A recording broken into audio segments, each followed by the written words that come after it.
The day I stopped letting criticism control me was the day I stopped taking it personally and recognizing that criticism is actually feedback.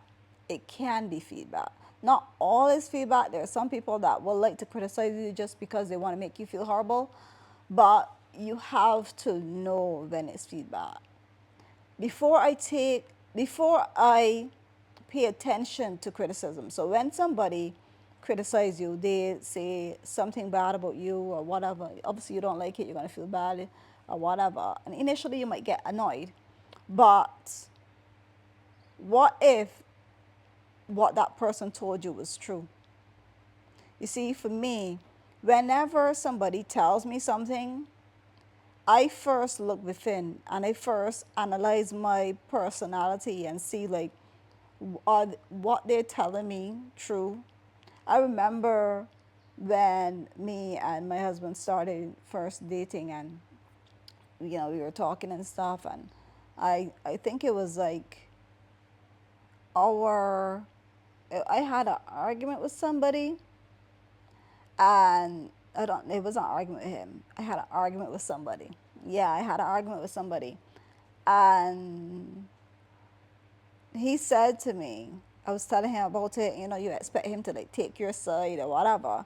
And he's like, babe, you need to stop getting angry so quickly. Like, you need to stop and just sometimes just listen to what the person is telling you, and just like try to see like if what they're telling you is true before you get mad. Because when you get mad, you get up here.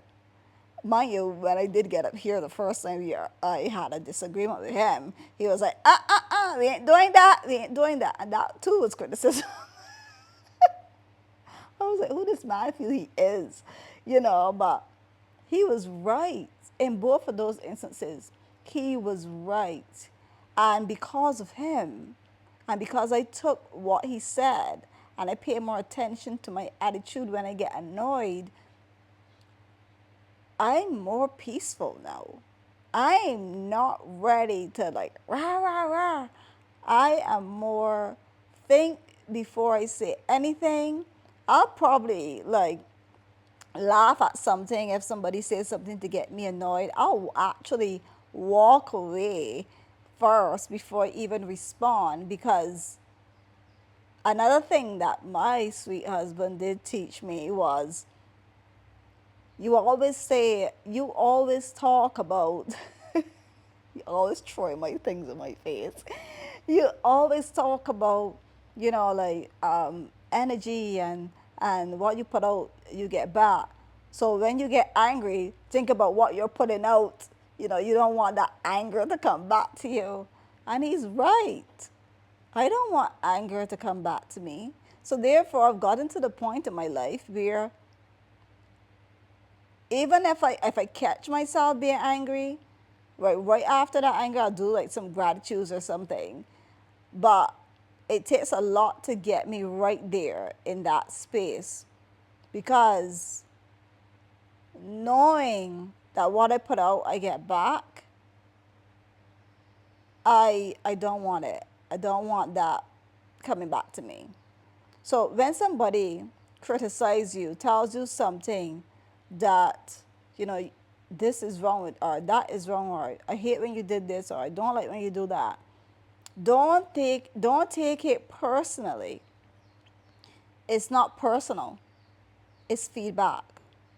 And you have to now recognize where that feedback is coming from. Is that a reflection of that person that that person is trying to put on you? Because that happens too.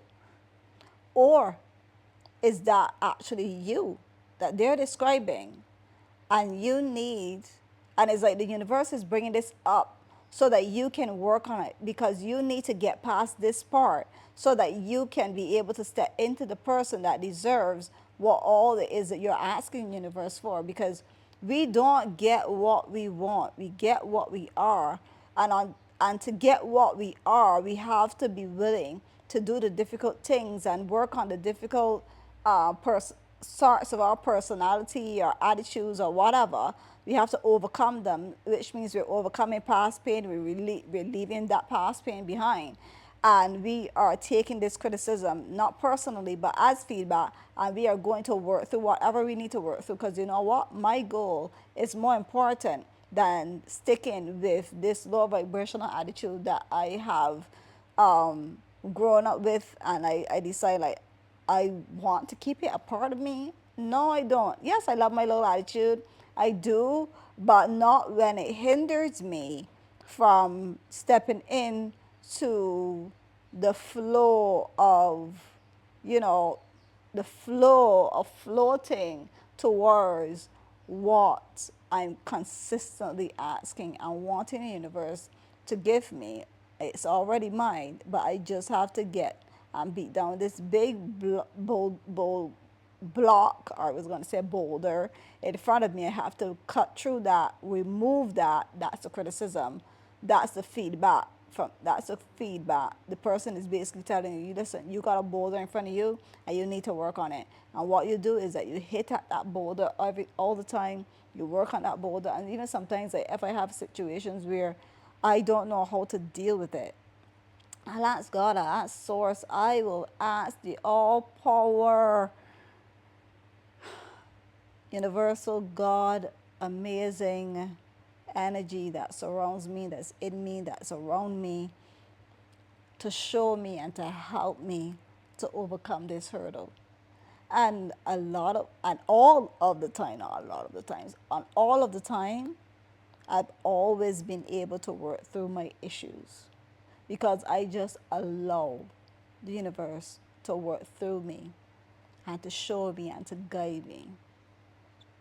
But you have to get to the point where you can take criticism and don't take it personally, and actually recognize that that criticism is feedback, and taking that feedback and working on whatever it is that you need to work on is going to get you closer to the goal. So I guess the thing you have to ask yourself is keeping that boulder in front of me worth it, or is removing it worth it? Whichever one is more important to you, you work towards that. Thank you so much for watching, and remember to be brave, be strong, and be you. Bye.